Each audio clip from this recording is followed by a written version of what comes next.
আচ্ছা, তোমাকে কি একটা প্রশ্ন করতে পারি? অবশ্যই, আপনি যে কোনো প্রশ্ন করতে পারেন। আমি সাহায্য করতে এখানে আছি।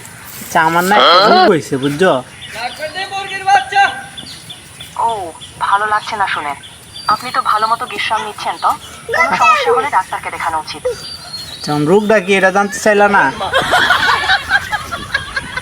আপনার যদি কফ থাকে তবে গরম পানি পান করা উপকারী হতে পারে। আপনি যদি কিছু ওষুধ নিয়ে থাকেন তবে সেগুলো খেতে পারেন।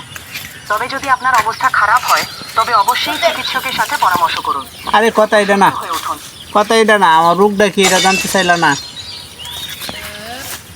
ঠিক আছে, আপনি বিশ্রাম নিচ্ছেন, তো গরম পানি বা আদার চা খেতে পারেন। এটা কফে সাহায্য করতে পারে। খুব ভালো লাগছে না মনে হলে ডাক্তারকে দেখানো উচিত। দ্রুত সুস্থ হয়ে উঠুন। আচ্ছা, আমার রোগের ওষুধ কি এটা? আপনার কফের ওষুধ কি? আপনার চিকিৎসকের পরামর্শ আরে কফ হইছে না, কফ হইছে না তো আমার। এলো খাইলে খাইলে খিদা লাগে না, বুঝছো? বুঝতে পারি।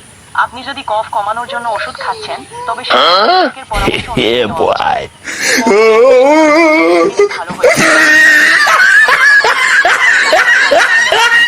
আপনাকে সুস্থ হবার জন্য শুভেচ্ছা। আচ্ছা শোনো, তোমার একটা কথা বলি, আরেকটা। আমি বুঝতে পারিছি, আপনি আর আরাম চান। বিশ্রাম না না, আমি আরাম চাই না, আমি আরাম চাই না, আমি আরাম চাইতাম কে লেগে? আমি বলছি আমার খাইলে খিদা লাগে না, বুঝছো? এই রোগের ওষুধ কি? আমি চিকিৎসক নই, তাই কফের জন্য কোনো ওষুধ নেওয়া উচিত তা বলতে পারি। আপনি যদি কফের সমস্যা অনুভব করেন তাহলে আপনার চিকিৎসকের সাথে পরামর্শ করুন। তারা আপনাকে সঠিক নির্দেশনা দিতে পারবেন। আশা করছি আপনি দ্রুত ভালো হয়ে যাবেন। আচ্ছা শোনো, আমি কি বলি, তোমার ভিতরে কি আমি হৃদয়? আপনার হ্যালো?